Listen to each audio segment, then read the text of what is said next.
Hi, everyone, and thank you for tuning into our live online event for tonight, Luiz Rosemberg Filho's Imagens, Discovering a Masterpiece of Brazilian Cinema. The film which we will be discussing tonight, Imagens, has been streaming on cinelimite.com for over 2 weeks right now, and we really hope everybody here has had the opportunity to watch it leading up to tonight's talk. I'm going to briefly introduce myself. My name is William Plotnick, and I'm a current student in the Moving Image Archives and Preservation program at New York University. I hold a master's degree in cinema studies from Columbia University, and I'm the president and co-founder of Limite. Limite, a nonprofit foundation which was founded this summer, is a new 501c3 nonprofit dedicated to expanding accessibility to Brazilian cinema throughout the world and promoting transnational discourse around Brazilian cinema. Since we've launched our website this past summer, we've been running programs dedicated to filmmakers Osimo Bubu, Brazilian film archives, and we just recently, in November, began a new retrospective on the recently passed composer and filmmaker Sergio Ricardo. And I really encourage everybody to check that out. We have a lot more great content coming throughout 2020 and 2021. So I encourage everyone to keep up to date with that exciting content. I'd also like to thank a few groups and people who made tonight's event possible. There's the NYU Department of Cinema Studies, Rio de Janeiro Cinemateca do MAM, which just, by the way, announced its own complete retrospective of Luiz Rosemberg Filho, the filmmaker that we'll be discussing tonight. They announced it. It hasn't started yet, but it will be starting soon. I would encourage everybody to check out their Vimeo account once that retrospective begins and check out their website for more information. I also want to thank K Video and Kavi Borges, the family of Luiz Rosemberg Filho, Gustavo Menezes for translating the film for everybody to see, and my sister Madeline for designing the poster of our event. I want to introduce both of our speakers for tonight. We have Jose Quintal, who has a bachelor's degree in history from UFIF. He has a master's degree in cinema studies, and he is a PhD candidate in cinema studies at Universitat Paris 8 in France. Jose Quintal is currently the cinema coordinator and programmer at Cinemateca do MAM, Rio de Janeiro's Museum of Modern Art. And he is the co-curator of audiovisual preservation symposium at Cineop, Mostra de Cinema de Ouro Preto, since 2017. He was a lecturer at the University in Paris, and he is a member of the National Committee of Brazil of the UNESCO Memory of the World Program. Another speaker tonight is Richard Pena. Richard Pena is a professor of film studies at Columbia University, where he specializes in film theory and international cinema. From 1988 to 2012, he was the program director of the Film Society of Lincoln Center and the director of the New York Film Festival. At the Film Society, Richard Pena organized retrospectives of many film artists, including Michelangelo Antonioni, Sasha Guthrie, Abbas Kiarostami, King Hu, Robert Aldrich, Roberto Gavaldon, Ritwik Ghatak, Kira Muratova, Fei Mu, Jean Eustache, Yosef Shaheen, Yasuhiro Ozu, Carlos Suada, Nagisa Oshima, and Amitabh Bachchan, as well as major film series devoted to African, Israeli, Cuban, Polish, Hungarian, Chinese, Arab, Korean, Swedish, Turkish, German, Taiwanese, and Argentine cinema. Together with Uni France, he created in 1995 Rendezvous with French Cinema, the leading American showcase for new French cinema. A frequent lecturer on film internationally, in 2014 through 2015, he was a visiting professor in Brazilian studies at Princeton, and in 2015 through 2016, a visiting professor in film studies at Harvard. In May 2016, he was the recipient of the Cathedra Bergman at the UNAM in Mexico City, where he offered a 3-part lecture series on the margins of American cinema, and December 2017, where he gave a course in international cinema after 1990 at Beijing University. In 2020, he will be a visiting professor at Freie in Berlin, and he currently hosts WNet Channel 13's weekly Reel 13. And it's very special for me to have Professor Pena here because he taught me a class in Brazilian cinema while I attended Columbia University. Lastly, across from me right now is Limit's co-founder, Eric Barroso. Eric is a finishing student at NYU Cinema Studies and a programmer based in New York. He is also the co-founder and CEO of Limit. And Eric will be the co-host of tonight's event. So before beginning tonight's event, it's important for me to highlight the Cinemateca Brasileira, which is Brazil's largest film archive. For those of you tuning into this event tonight that may not know, the Cinemateca Brasileira, located in Sao Paulo, has been undergoing a major crisis since the very beginning of the pandemic. This archive holds a great portion of Brazil's audiovisual history, and its entire staff were recently laid off as part of governmental financial cuts for the institution. As such, there is no staff currently managing the archive, and the entire collection is at serious risk of being destroyed. I want to be clear that the crisis the Cinemateca Brasileira is undergoing is not just a national crisis. The neglect by the Brazilian government towards this institution is in fact a global attack on the arts, as access to Brazilian audiovisual history affects us all throughout the world in many different ways. I encourage everyone to do what they can to stay updated on developments related to the institution and to help spread any news that comes out about it. We're going to be putting together a page of resources over on our website, cinelimit.com, so you can know where to look to find out more about what has been going on over at the Cinemateca Brasileira.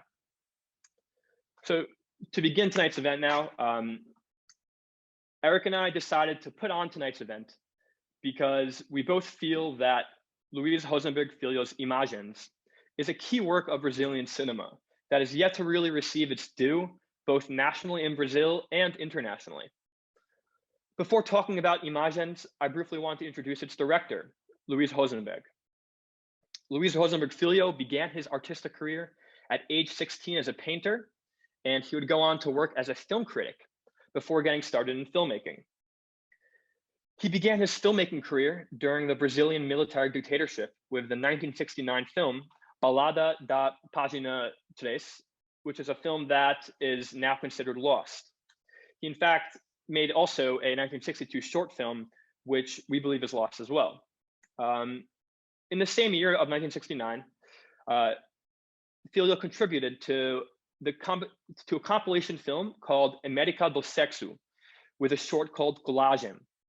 This short is indeed an experimental collage type work. It covers topics such as the Brazilian filmmaking and film critics scene, injustices of the military dictatorship that had just begun, sexploitation movies, and more. That film can in fact be found on YouTube, and I would recommend people to check it out. In the early 1970s, Rosenberg would make two of the most groundbreaking cinema marginal, or cinema of invention films, Jardim das Espumas and Imagens. He would also spend time in France with Glauber Rocha, and then would return back to Brazil in 1974. Upon returning back to Brazil, Rosenberg continued to make some of the most radically political and aesthetically challenging Brazilian films of his period. He was also a highly censored filmmaker during the military dictatorship.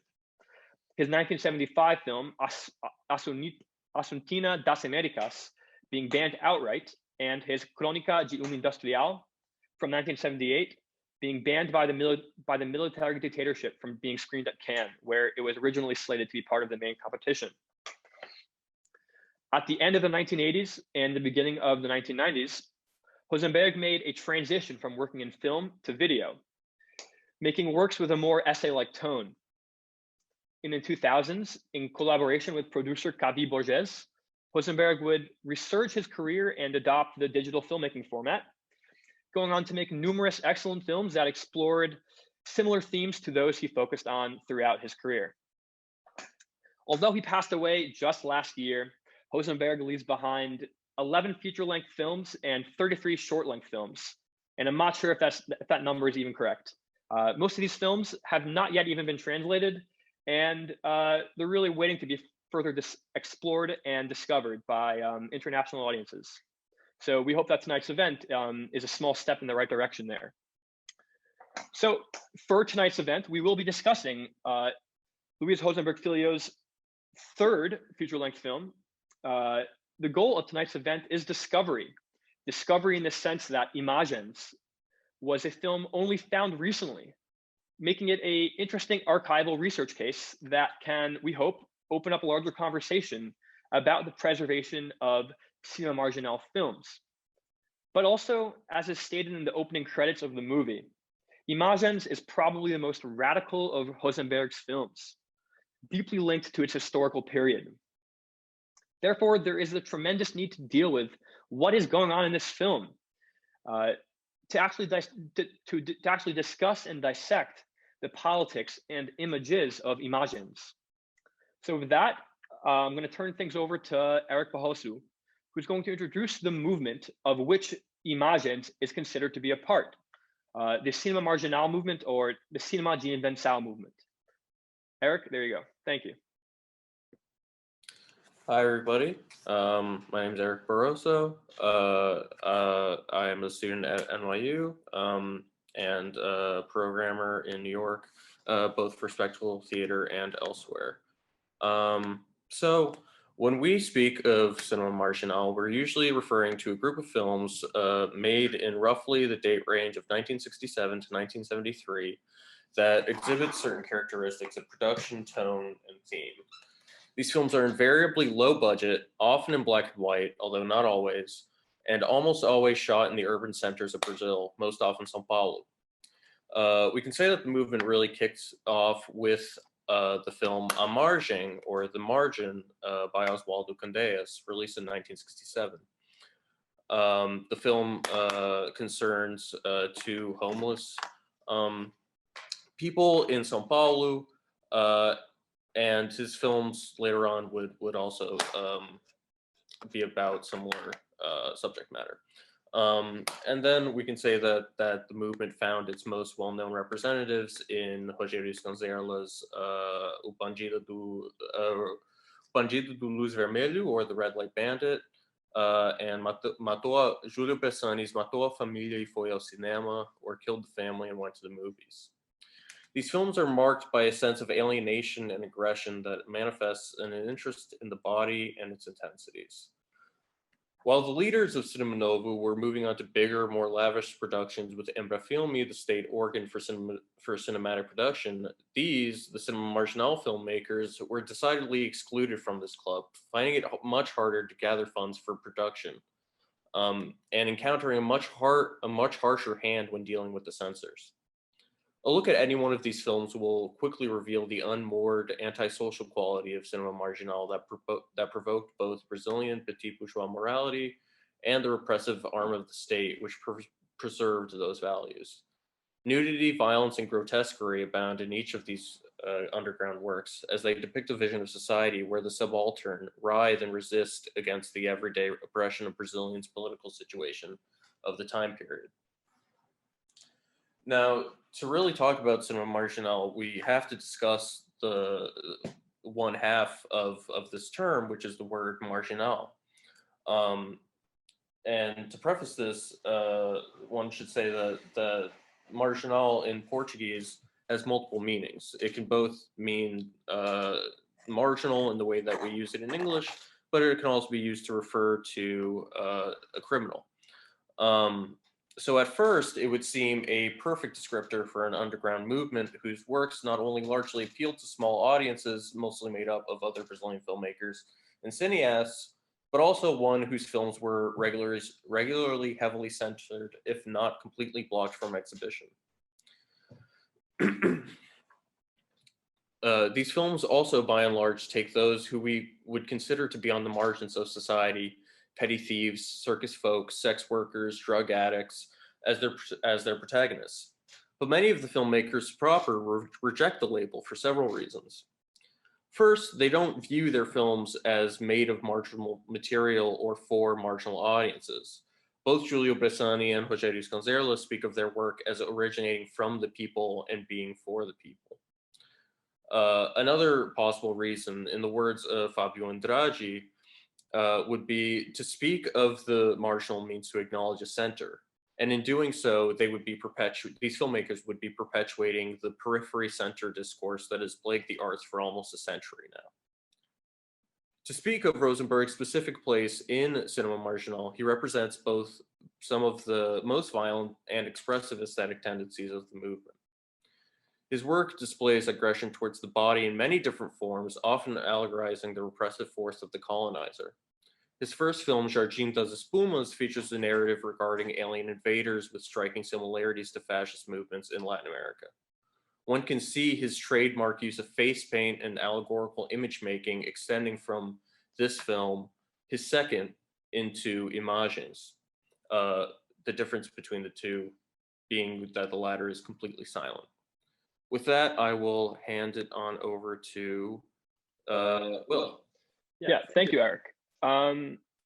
So when Eric and I both first saw Imagens, we were very surprised by the film because we both believe that it really stands out from the group of films from the cinema marginal movement that were being made during that period. Both in its slow pacing, its sheer brutality, and in its cryptic narrative. After watching the film, I think we can admit we were truly stumped. And throughout the day today, we've continued our arguments, trying to really come up with some kind of idea as to what it's about, what is going on in the film. It's because of that we asked Richard Pena to come and help us, gain some insights into what is taking place in the film. Richard Pena was my teacher about the Cinema Novo movement for an entire semester. And, he's someone that I've always gone to when a Brazilian movie really feels enigmatic to me. So with that, I'm really happy to be able to turn it over to him right now and to learn more about this film from Richard Pena. Okay, thank you, William, and well, thank you everybody for inviting me. It's a pleasure to be part of this. I first met Rosenberg when I did my sort of grand tour of Brazil in 1974-75. I spent a lot of time at the Cinemateca do MAN, and there I met a young guy by the name of João Linares, who now is teaching at Brasilia, teaching film history. And we started speaking, and he told me, you should come with me sometime to this kind of workshop that I'm doing with a guy named Rosenberg. So I said, sure. So I showed up, and as soon as I was introduced, Rosenberg said, "You brought an American here? What are you doing? Don't you understand? This is dangerous."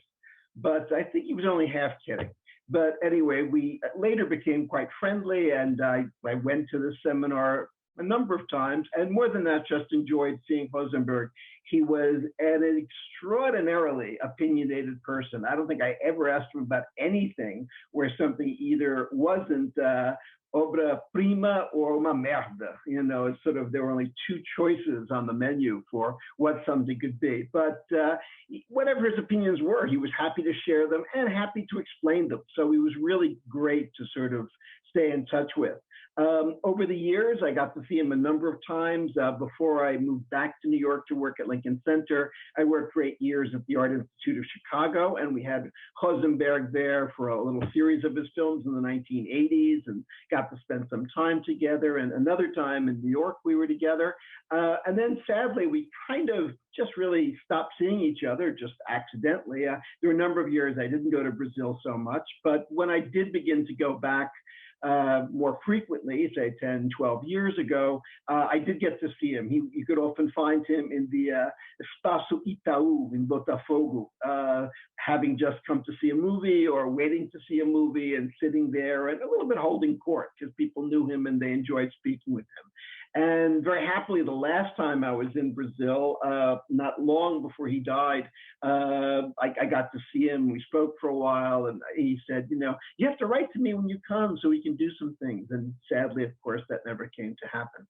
He was really quite an extraordinary figure. What I remember about him was just his really almost encyclopedic knowledge of film. He really had a wide understanding and just knowledge of film. He had seen an incredible number of things, and as I said, had very strong opinions about almost all of them. So I'll do my best. I had never seen Images, of course, until William was kind enough to give me a link for it. I can't really say that I can tell you what it's about. In fact, I think the film frustrates that. Not being able to speak is, in a certain way, one of the themes of the film.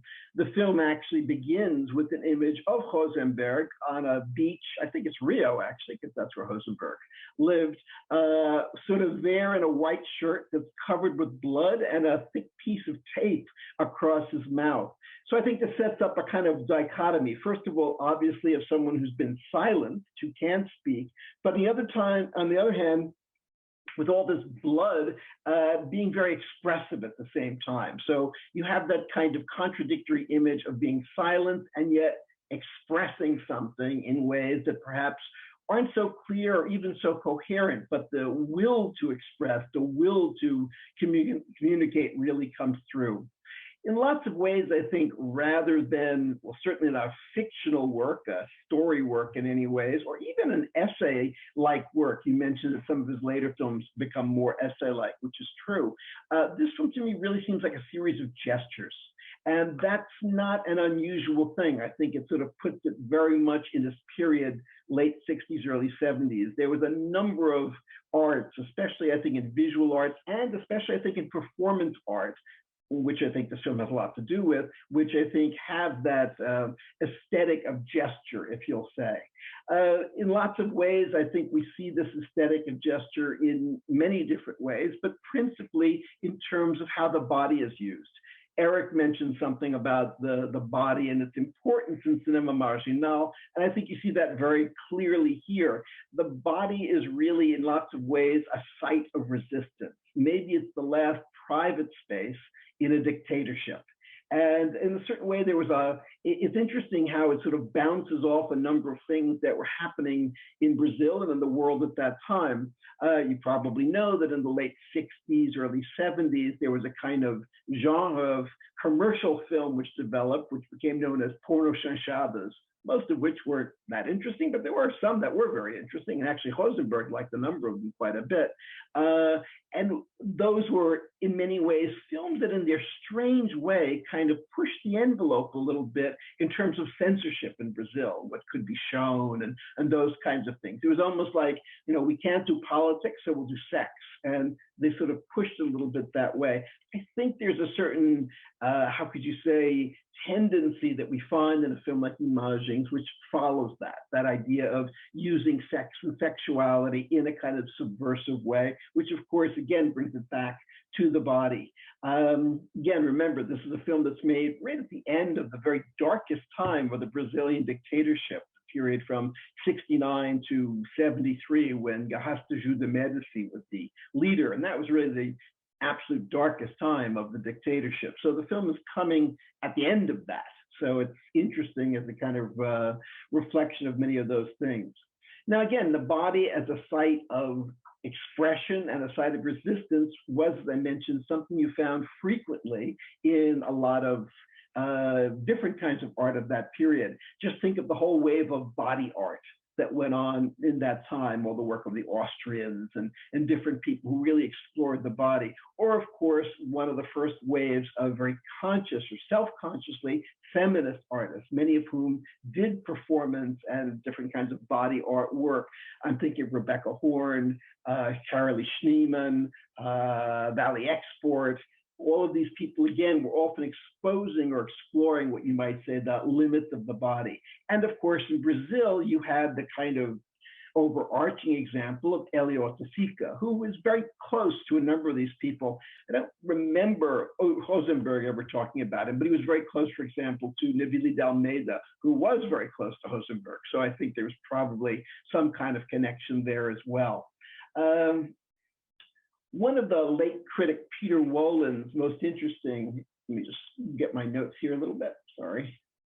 One of the late critic Peter Wollen's most perceptive essays was one called The Two Avant-Gardes, which I'm sure many of you have read.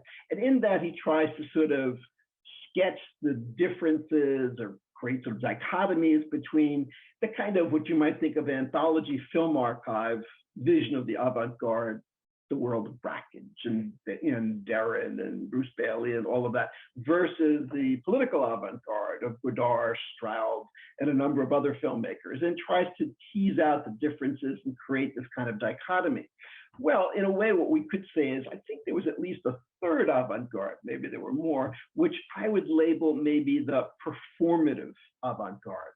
And what I mean by that is one that sort of very much was built around a kind of performance art and a kind of acting out, and actually had, I think, a lot of interesting crossovers with radical New York theater at that time, Joseph Chaikin, Richard Foreman, the first Robert Wilson, all that kind of thing, I think was very mixed in it.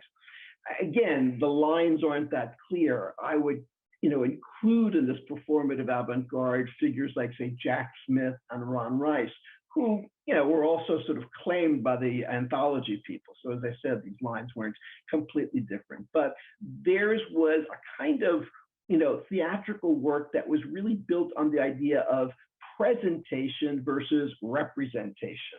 They weren't giving you the image of a world. They were presenting you a series of gestures and expressions kind of about that world. And so I think that's something that you can see moving over to the work of Rosemberg and other people in Cinema Marginal. But I think perhaps the sort of link is not necessarily to the Americans. I think the only figure I ever heard any of those people talk about from the sort of world of the avant-garde in the US was Warhol. And they were very impressed by his films. And Warhol, of course, was a little bit of an outlier. He did his own thing, and he didn't need anthology, so he didn't really have to depend on that sort of world or that universe. But it's kind of an interesting sort of in between, and I think it probably would give us a good sense of where a film like Images is coming from, and that's the existence of a movement that began in Barcelona in Spain in the mid-60s and lasted again, sort of like Cinema Marginal, into the mid-70s. It was called La Gauche Divine, the divine left, or sometimes called the Escuela de Barcelona, the Barcelona School. In the 1960s, there was, of course, a kind of real flowering of a new Spanish cinema. You think people like Carlos Saura, Victor Erice, Manuel Gutierrez Aragon, Pedro Alea, a number of filmmakers who were based in Madrid, who created what you might call a deeply allegorical, almost Kabbalistic cinema, very dense symbols and whatever, because, of course, they were working under Franco and had to make these films that couldn't clearly speak what they wanted to say. Around the same time in Barcelona, a group of artists began to appear, people like Jerry Portabella, Jacinto Esteve, Joaquim Jordá, the architect Ricardo Bonfil. I mean, there are a number of people began making films, but in a way, they really kind of set their difference from the Madrid school. Just like in a way, you could say Cinema Marginal saw Cinema Novo as, on the one hand, an inspiration, but on the other hand, something to move away from. Cinema Novo had become compromised. They had become part of Ember Film, and they were no longer the radicals that they had been. That's one of the reasons all of these people had a real hang up with Glauber, because Glauber Rocha was the only figure who they felt, kind of kept the faith out of all the group in a way. Even this film is dedicated to Glauber. So indeed, I think you can see that connection. For these people in Barcelona, in a way, they saw the work that the people in Madrid were doing, and I guess felt it was less interesting to them as cinema. And of course, they were coming out of a tradition that was much more fine arts oriented. They're a really curious bunch. Some of them came from architecture, some of them came from the world of advertising, all kinds of things. But there's a great statement that sort of sums up their aesthetic, which was Joaquim Jordá once said, "If we can't be Victor Hugo, then maybe we can be Mallarmé." That sense of, if we can't give you a kind of realist, critical vision of Spanish society, let's give you a very free-floating one, almost free association of one. And that's what the films of La Gauche Divine really were. Like the marginal films, they have lots of spurts of violence that comes out of anywhere. in an essay I once wrote about this group, I sort of called it the sort of Manson factor, because it always seems that people sort of suddenly embark on massacres in upper class settings. There's also other aspects that, you know, I think tie them together. Again, a real interest often in the world of the upper bourgeoisie, where a lot of these filmmakers actually came from. In Barcelona, real interest in the world of advertising and pop culture. That also comes through with the Marginals, but their pop culture is a little bit sort of more popular. It's kind of for home music or newspapers like tabloids like Ugia and things like that. So lots of interesting connections between them. I first made this connection because you probably know that when Glauber Rocha left Brazil in 1968 or early 69 and went to Cannes to show Antonio das Mortes, and then went to Africa to make Der Leone have Sete Cabeças, when he came back, or when he finished that film, he didn't go back to Brazil. That was the beginning of his exile. He went to Barcelona. And in fact, his film Cabeças Cortadas is produced by two of the people from this movement.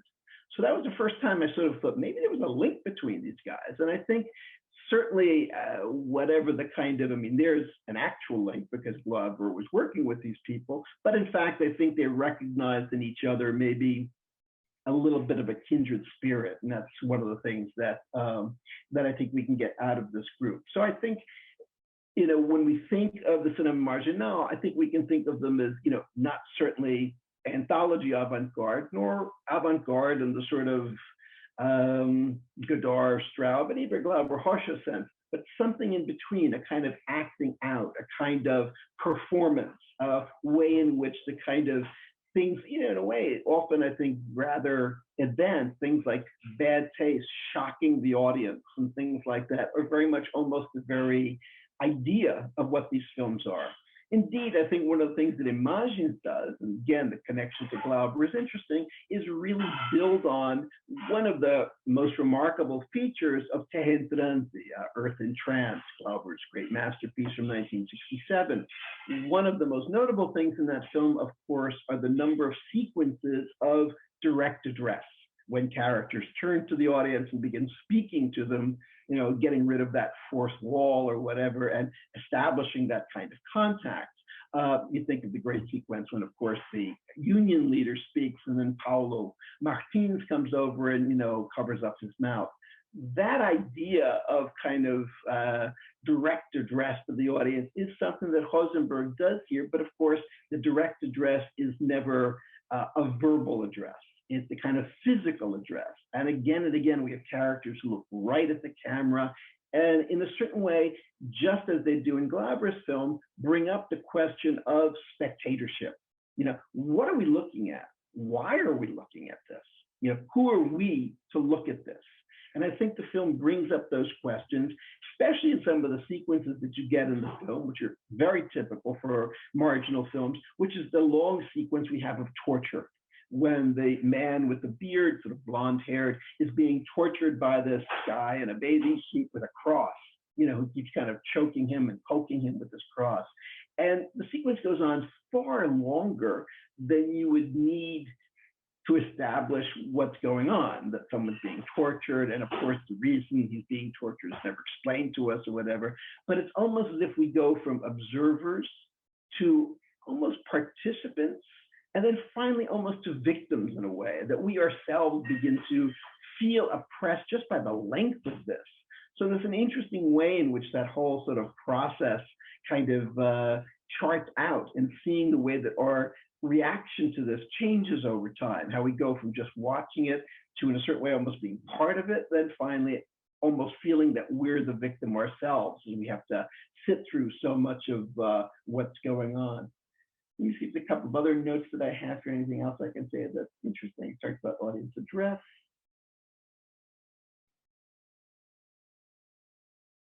No, I guess that's probably about it. Okay, well, those are just a few ideas, hopefully that rang true for some of you, or maybe inspired a few other thoughts or ideas about the film, but those are some of the things that I got from it. Again, as I said, it's really a film of gestures, and I think it's a collection of gestures in a way.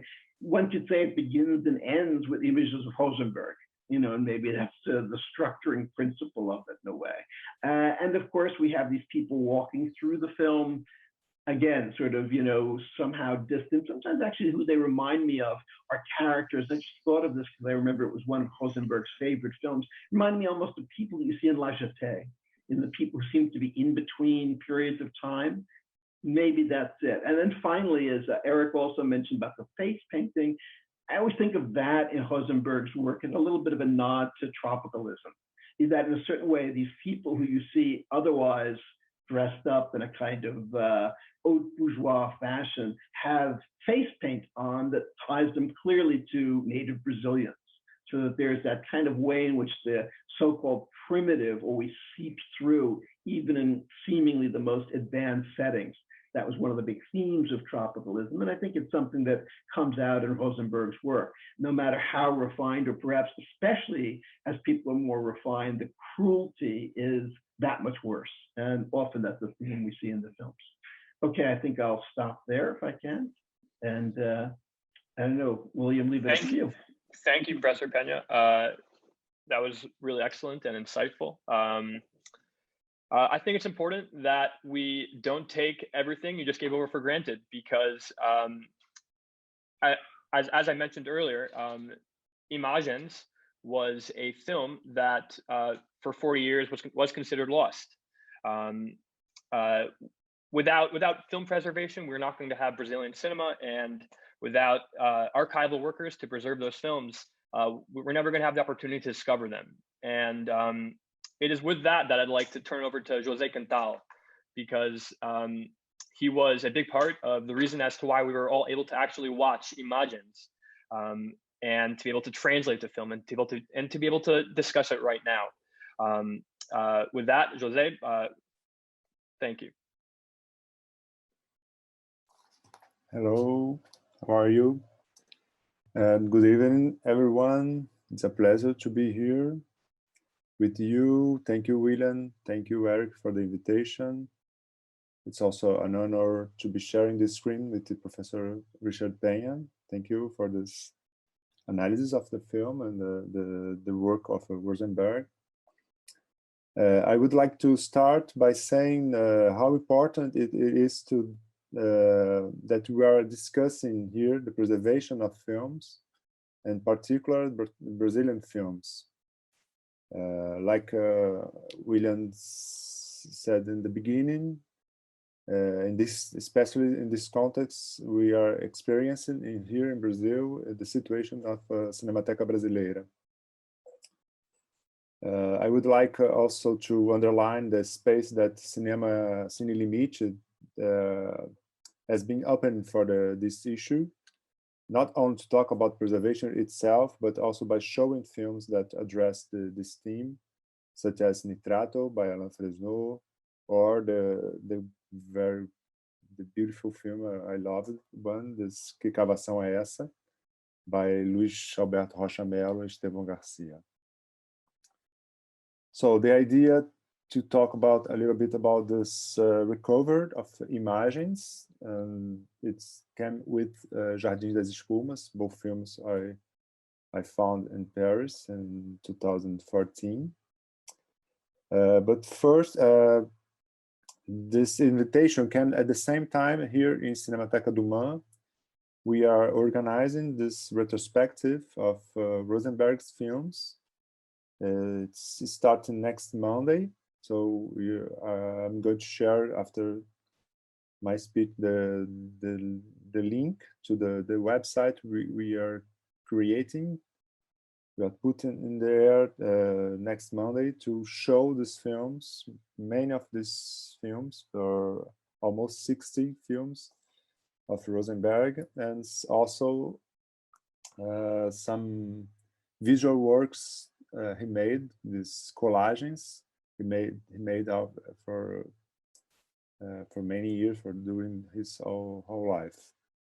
It will be a very beautiful retrospective and tribute to Rosenberg. So Imagens was made in 1972. During Rosenberg was living in Paris. but he came to Brazil for a small trip, and he did Imagens in 60 millimeters. And the film was showed for some private sections, or restricted sessions, and had no commercial release. Then he traveled back to France and hiding this film in the bottom of his suitcase. You can imagine why after this analysis, no? All this, the situation. So in 2014, I was living in Paris doing my PhD, and I started looking for the film because Hernani Hefner, the director of Cinemateca du Mans, at the time he was the head of the film collection.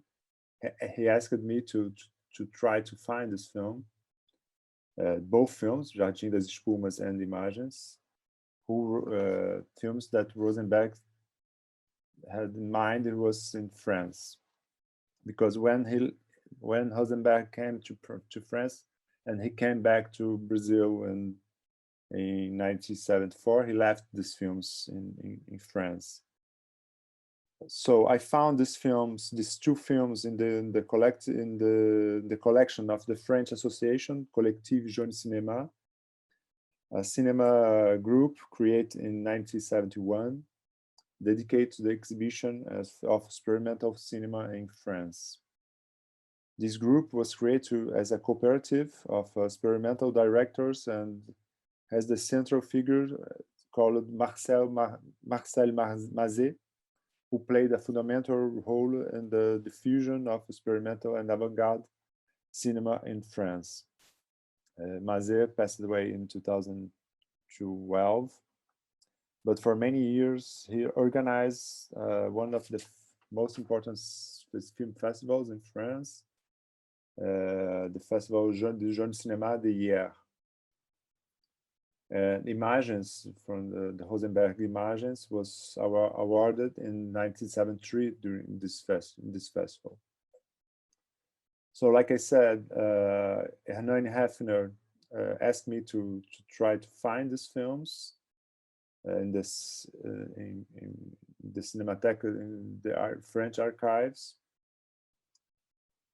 because they were organizing a tribute to Rosenberg during the festival in Ouro Preto, the Ouro Preto Film Festival. In fact, it's important to underline that Cinemateca du Mans was already been working on the recovered Rosenberg films, trying to increase some visibility and produce new conservation materials for his work. In 2011, for example, the Cinemateca had made 2 new 35 millimeters copies of 2 important films from Rosenberg, Crônica de um Industrial e O Santo e a Vedete. But also Rosenberg was trying to find his films. After 40 years, he lost. So a friend of mine and also who collaborated with Rosenberg before me was trying to find this film in France. So I talked with her, Ana Coutinho, a student anthropologist.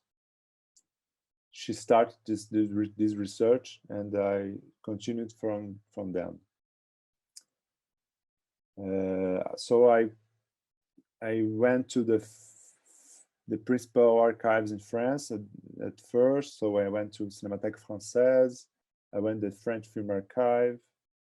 And a colleague of mine, is expert in cinema and experimental cinema, called Sébastien Rosseret, who was the one who suggested me to take a look in the Collectif Jeune Cinéma, in this catalog. And bingo, the film was there. At the same time, the Collectif Jeune Cinéma was trying to reach Rosenberg at the same time, because they want to show this film again, and were trying to reach Rosenberg. So it was a big, good coincidence. So they were both two positive 6mm copies was in the film. They were in great condition because the film were not shown very often during all these years. So precisely because of this restricted circulation, both copies were in very good shape. A few scratches and not many damage in the supports. And of course, the film were in good conditions of preservation too. So with the collaboration of Universo Produção, who organized the film festival of Ouro Preto Film Festival, we were able to start the process of digitization of this material.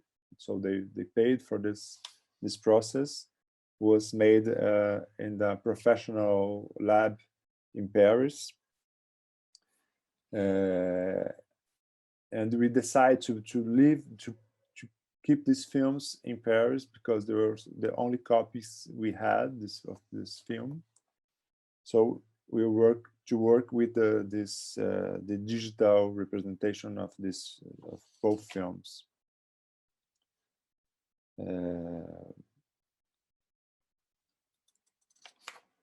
So we're just to start this conversation. We can continue to talk during the questions, but it's important to underline that we're very happy these films can circulate this to now, for example, being shown here in New York. And after Rosenberg passed away, his brother put all his materials in Cinemateca do Man. So we got this his collection of scripts, visual works, his library, hundreds of texts, unpublished materials. So this and these tributes we are organizing now here at the Cinemateca. It's this. We hope this the starting point to organize all this material and put back to the public. Thank you, Jose. Before asking questions about Imagens specifically, Eric and I would like to keep on a topic of preservation and also include Professor Richard Pena within that conversation, because in preparation for this event, Eric sent myself a essay written by someone named Claudio Solano. And that essay provided a snapshot in English, so it's rare, about the independent film movement in Brazil in the 70s and the 80s. One thing that we both noted within the document is that numerous names were coming up of filmmakers and even critics whose work we had never even heard of or ever had the opportunity to see.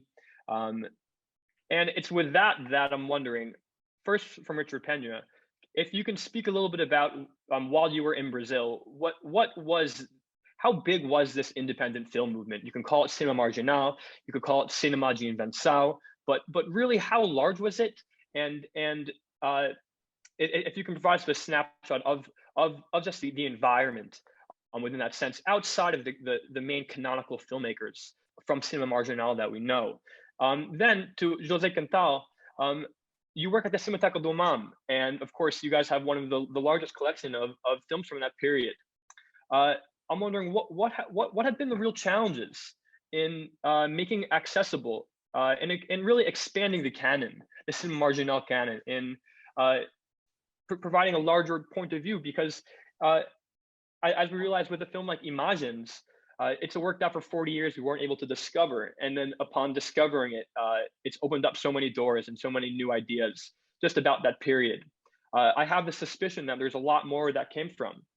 So can you guys maybe speak about what have been the challenges to preserve and make accessible those works, and really, how big was this movement? Well, I guess I should start.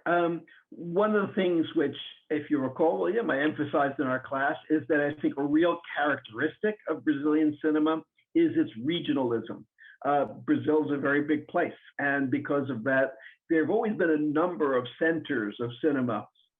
Eric mentioned before, São Paulo was the head of Cinema Marginal. To an extent, Rio certainly had lots of filmmakers, but then there were filmmakers in other parts of the country, in Bahia, Rio Grande do Sul. So, and again, because these films were 16 millimeter, because most of them had little or no hope of being commercial films in any way, people made them and then they passed around these kind of like very quiet, I want to say underground, but almost underground circuits. I mean, I can remember the year that I was in Brazil, 74, 75, there'd be like midnight screenings at the old Cinema where you'd go and you'd see some of these new films that people had made. And, a lot of these films, I have no idea whatever happened to them. I mean, after that particular screening. So indeed, it was pretty widespread. I mean, by then, 16 millimeter had become a lot more common in Brazil. And that really, and there were film schools and things like that, that opened up a lot more people to making films.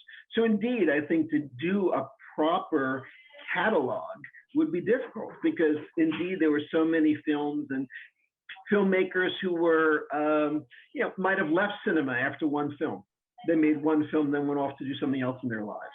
It was not like Cinema Nova where there was this real pretension or idea of really starting a Brazilian film industry. These people, part of their marginality is that's not what they wanted to do. Yes, many of these films, 16 millimeter films, they don't have a negative, or we don't have the materials to preserve them. And the difficult to film, they put all the energy to film new films and don't care a lot about the preservation of this. And many of some of these filmmakers took these films or his own films to remake new films. So like Luiz Gonzela, who works a lot of his own films to like an archive, his own archive, who's going to do this. So it's hard to organize all this film to dialogue with the canon of this Cinema Novo also. But it's important to know that in the 2000, in fact, we have this movement to reveal these films, to reveal the films of Cinema Marginal, or even Rosemberg was not really marginal, like you said. Imagens is dedicated to Glauber Rocha. He made many films in 35 millimeters. It's a different way. He made many films in video during the 90s. So I'd like to underline this. In the 2000, we have this the Cinema Marginal retrospective. We have this Júlio Bressani retrospectives in 2002. Luiz Gonzela's retrospective in 2005, and many of these films were recovered at this point.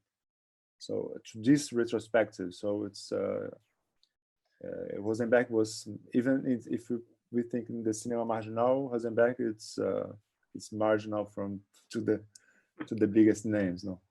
Yeah. Jose, to follow up on that, first I'd like to ask you about lower resolution formats such as VHS, Beta, and TV rips. And if you look at a wider array of Brazilian Cinema Marginal films, you're no doubt going to come into contact with works that are only available in, for example, a VHS scan, in a scan from a Betamax, or in a particularly low-res scan. So I'm wondering, can you talk about the importance of preserving those kind of formats to have allowed people to still discover the films? And then you just mentioned the retrospectives that were done in the early 2000s. In what way did those early formats and those TV screenings open the door for someone like Eugênio Popo, for example, to to get all the films on DVD and to do a big Cinema Marginal retrospective. How did that open the path for that kind of thing? Well, it's many of these films, they survive in these formats. That's for sure. So you need to preserve all the home videos formats. But I don't know if I understand this question, the question about this, about Eugênio Poo, because he was working with these films in film, not with the digital format. So Sure.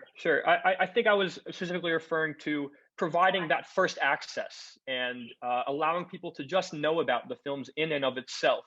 So you can't program a film. You can't work to restore a film if you don't even know it exists. And in the case of, for example, the article that I just mentioned, with all of those names that I'd never heard of, it'd be tough for me to, for example, want to begin a new preservation project, having never had the opportunity to even know what they are. And it seems to me that even still today, a big way that we can discover some of these works are the VHS formats. So I was particularly wondering, I know that the Cinemateca do MAM has a large collection of VHS, DVD, beta, and it's an important prioritization of that archive to ensure that you're preserving films on that format. So maybe to be more specific, why is that so important to preserve films in that format for the Cinemateca do MAM? Well, often I think, if I can just speak for a second, I think you can almost look at film history, think of all the films that were made on 35 millimeter. Not all of them were transferred to 16 millimeter back when they had 16 millimeter libraries. Then when VHS came along, an even smaller sample made it to VHS, and I would wager that a smaller sample still has made it to DVD. So sometimes, for example, a few years ago when I was still at Lincoln Center and I was trying to do a retrospective of the great Italian comedian Totò, a lot of those films just simply weren't on DVD. I found VHS copies in different places from which I could then make my selection. So I was grateful. That's why I fight to keep a VHS machine in my office at Columbia, because I still look at my VHSs every now and then. The material just doesn't exist in other formats. Yeah, it was a way to not expensive way to put these films and to make some home telecines, home way. You can use this like a way to show, because that's why it's important to preserve all these formats. Like if you think about Rosenberg in the beginning of the 2000s, he went to a lab to put this 35 millimeters in beta digital or beta cams, Umatics, and so we have this source now. We don't have maybe we don't have the 35 millimeter negative, but we can use this to retrospective like this one we're working right now. Yeah, thank you. So for Professor Pena, you were speaking about this third avant-garde as represented by a sort of performance, a relationship to performance art, and that was really interesting to me, because I've been looking recently at the Bel Air films of Scanzerla and Bressani, and I always felt that they were, and this extends to most cinema marginal, I always felt that they were closer to someone like Jack Smith than they were to any other sort of art house or anthology type avant-garde, and I always wondered about this, because there's very little presence in Brazilian film history, or at least from what I've encountered, of this first type of avant-garde, sort of materialist, non-representational filmmaking, and I never made the connection to the Spaniards, but when you brought up Portobello, I thought that was a very apt comparison with Filho.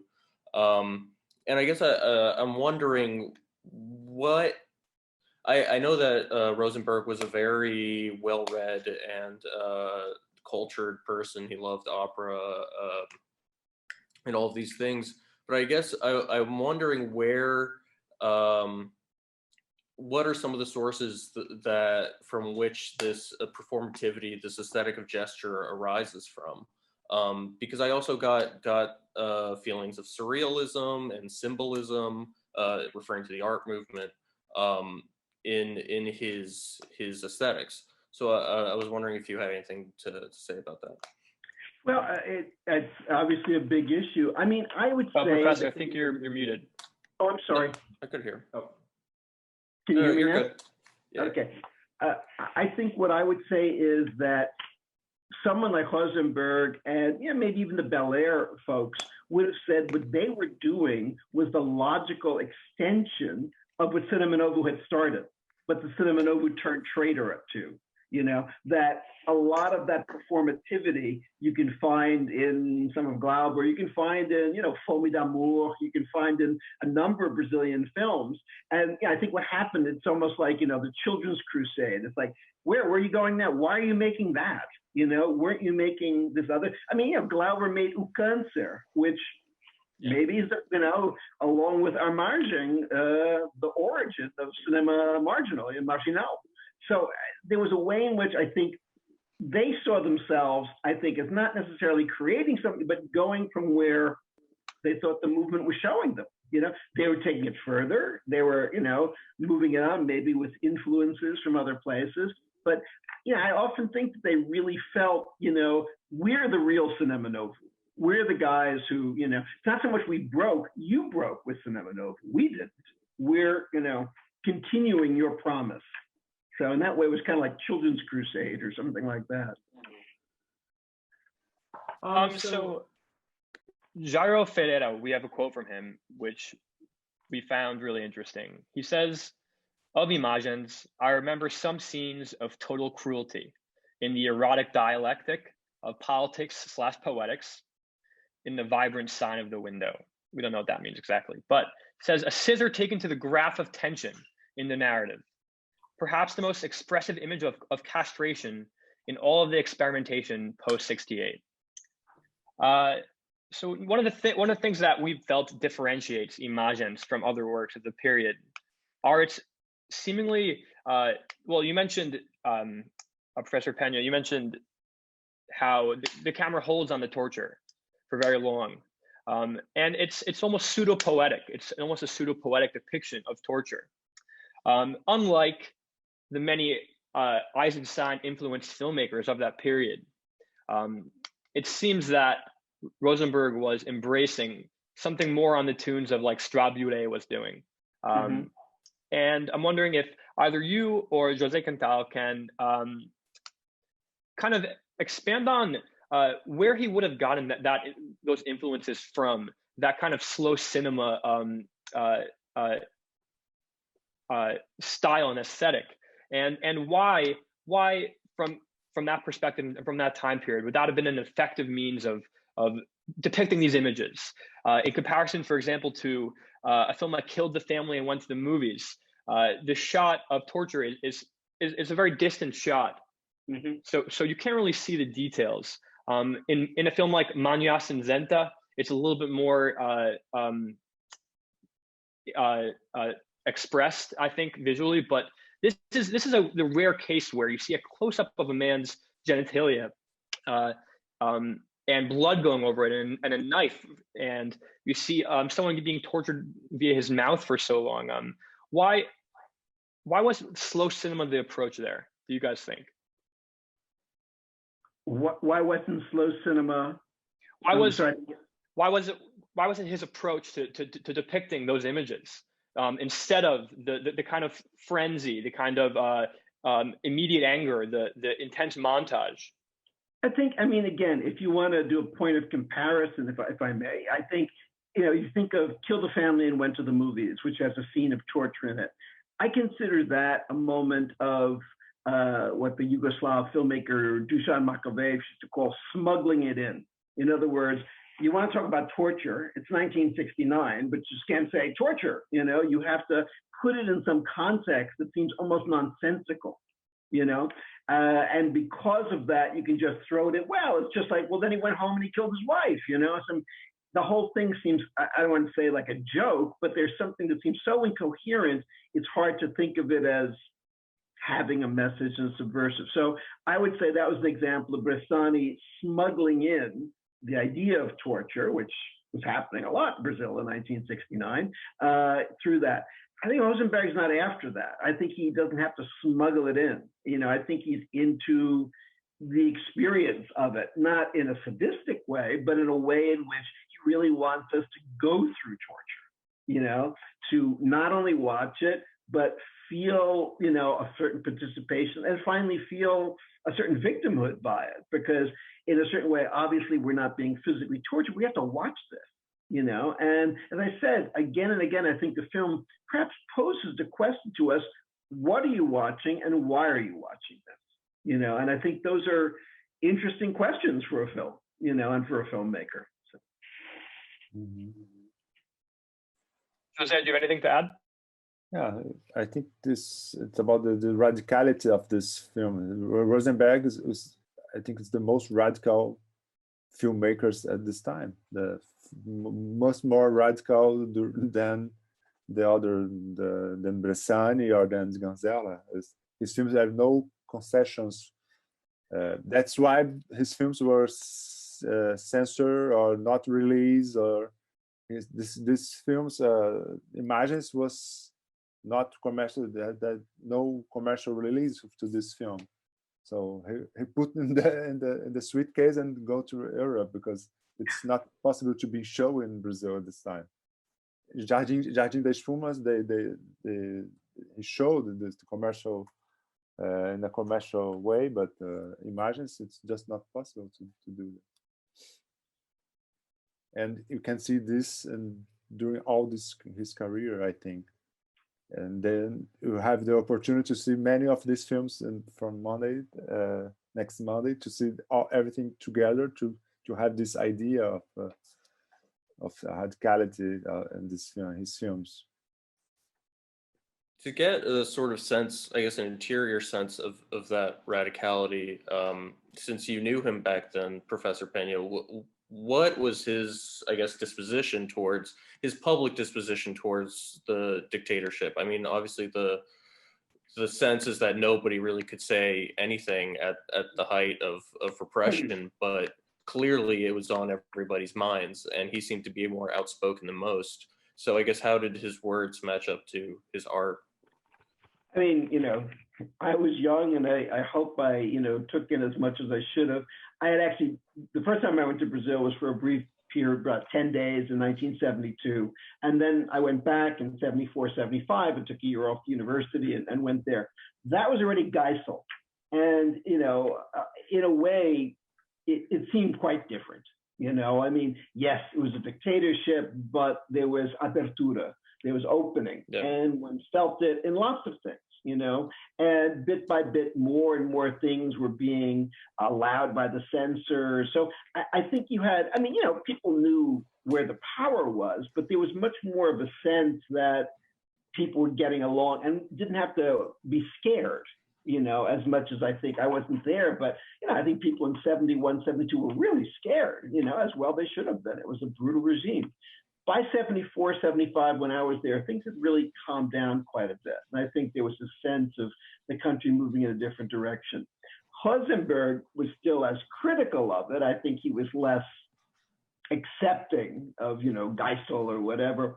But I think, again, I think for him, the big disappointment was that all these filmmakers who had been so inspirational to him from Cinema Novo, he just felt had completely lost their way.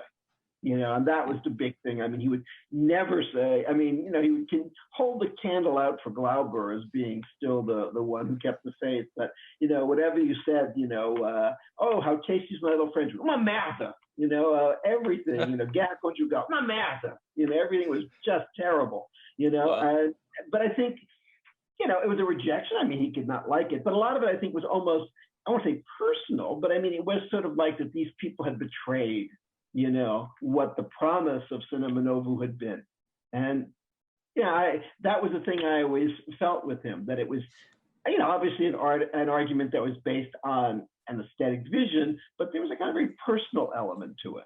You know, that these people had not done what they should have, that they were co-opted. Right.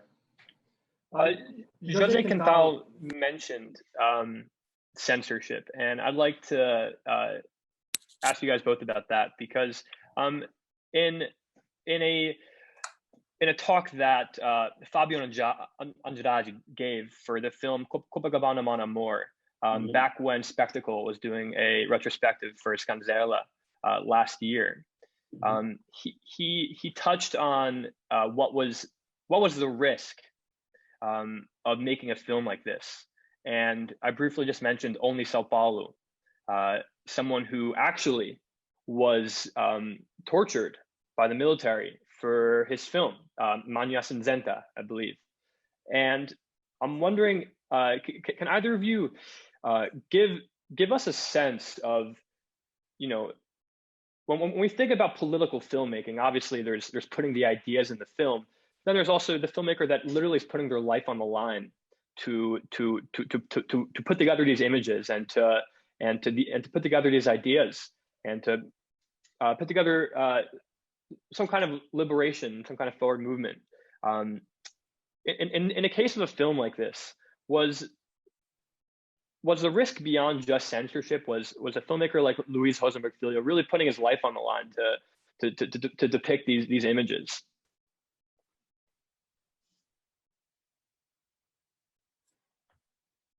I think so. I think so. It was dangerous at the time to do these films, and for example, some of these films were kept by the Cinemateca do Man because filmmakers was scared, or he couldn't keep the films at home with him, like Manhã Cinzenta. Manhã Cinzenta was one of the films who Cinemateca do Man keep saving during 20 years, 25 years, hiding these films, or Cabra Marcado para Morrer. It's film. Some of these films were because this image put in risk the lives of the filmmakers, and put in risk the lives of the director of Cinemateca do Man also, because we can remember Cosme Alves Neto was the director, the major director of this historical director of Cinemateca do Man. He was tortured. He was arrested and tortured in '69 and all these films, all the program of the Cinemateca do Man passed by censorship. They need to, when they are present the program, and then it was a risk also to the programmer and the director of Cinemateca. Well, also this isn't doesn't have to do with Rosenberg specifically, but to sort of demonstrate how people were putting their lives on the line. There's an anecdote from Neville de Almeida when he made Mangi Bangi. Well, less of an anecdote rather than just production process. He shot the film, and as soon as he was done shooting, he left the country before processing the film, before editing it, before anything. And I haven't seen it yet, but it's apparently a film with scatology and violence, and but in any case, this was a period of heavy exile for many of these filmmakers, and a lot of some of them, like Bressani and Scanzerla, got a heads up and didn't really have to fear much, but a lot of them were scared for their lives and for being tortured. But to move on to the Q&A portion, Fabio Andrade has a question for us. He says, expanding on Professor Peña's insight, sorry, I keep hearing myself. Expanding on Professor Pena's insight on the Barcelona school, I was wondering if you've noticed a kinship as well with the Zanzibar group. At times, Imagens reminds me of the work of Philippe Garel was making at the time, and I wonder if there's a similar relationship between the Zanzibar group and the Nouvelle Vague as there was between Rosenberg and Cinema Novo. All I can say is I also felt a kinship with Garel while watching Imagens again this time. I guess I have to think about that a bit. I think of the Zanzibar group as, again, also a group that seems to be wanting to return to the origins of the new wave, you know, wanting to go back to the spirit and the feeling of those early films. I guess I think of them as less performative than I do the films of the Barcelona school, but maybe those are just the ones that I'm thinking of right now. And I'm sure there were other things. Again, one of the things that happens in the late 60s, early 70s is that there's this marked return to a certain kind of theatricality that happens. I mean, look at the new German cinema. I mean, it comes out of theater, Fassbinder and, so many of those people were theater people. And I think it just becomes much more in the air, this sense of theatricality, which people do different things with.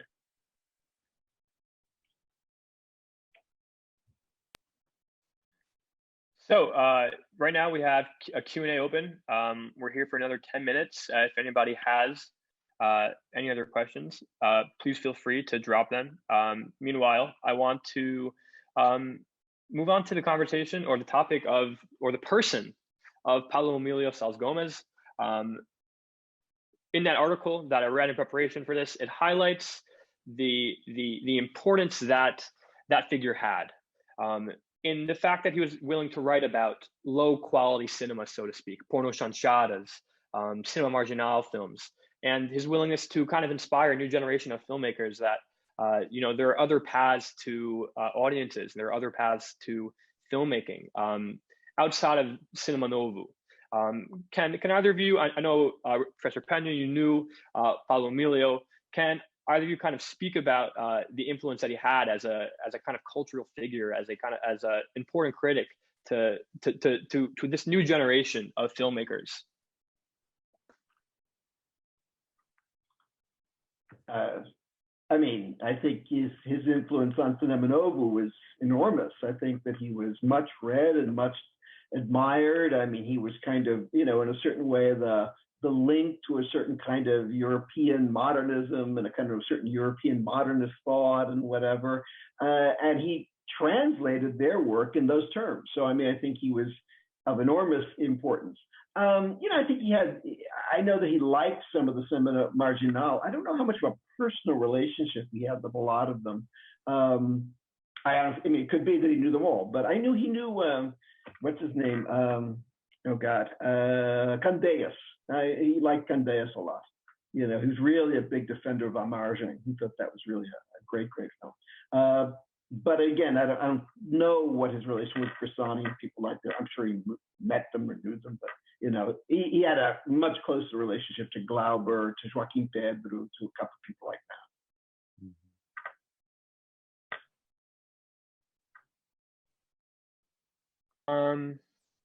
So one person just mentioned me a question about the use of advertisements in the film.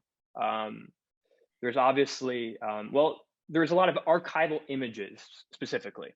We have images of Nazi marches, first of all. Those are actually integralist marches. Those are the integralists who were kind of Brazilian fascist group that grew up in the 30s. And those are all integralistas who are marching. So that's very interesting to know. And I think beyond those images, we also see a lot of, as you mentioned earlier, Professor Pena, a lot of kind of advertisements, a lot of pop culture propaganda. But it's weird because you'll see him cutting from an image of breakfast to a man being tortured. And obviously, there's some kind of correlation between his idea about the role of pop culture, the role of images, and some kind of influence that maybe the United States had as well on everybody, essentially.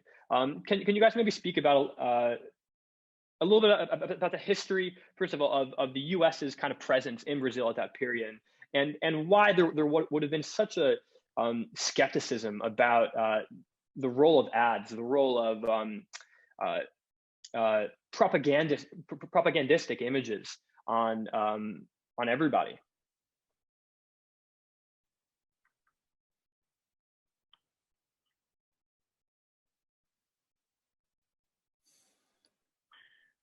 Well, I guess what you could say is, in a way, the guarantor and the imprimatur of the dictatorship was the U.S.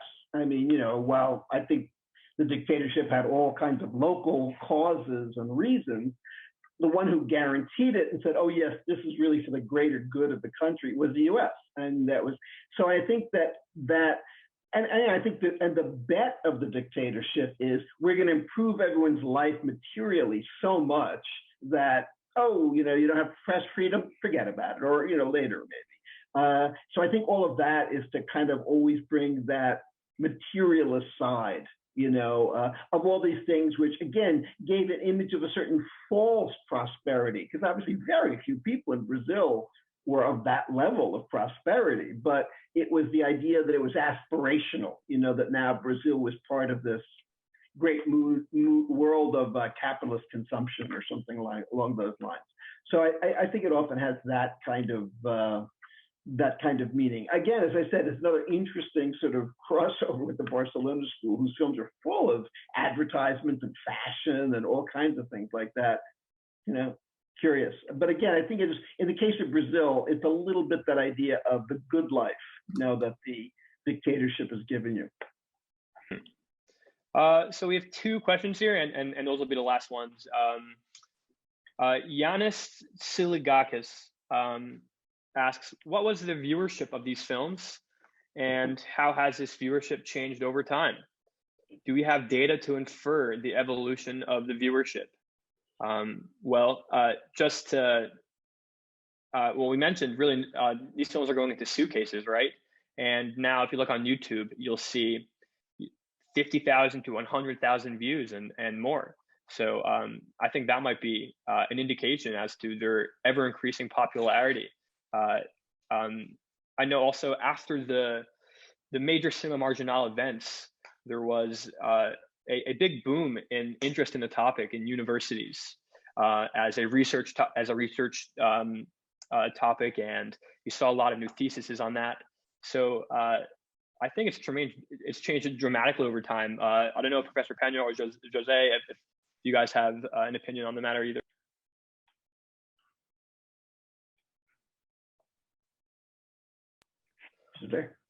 Okay, so then we'll move on to the last question. It's by Gustavo.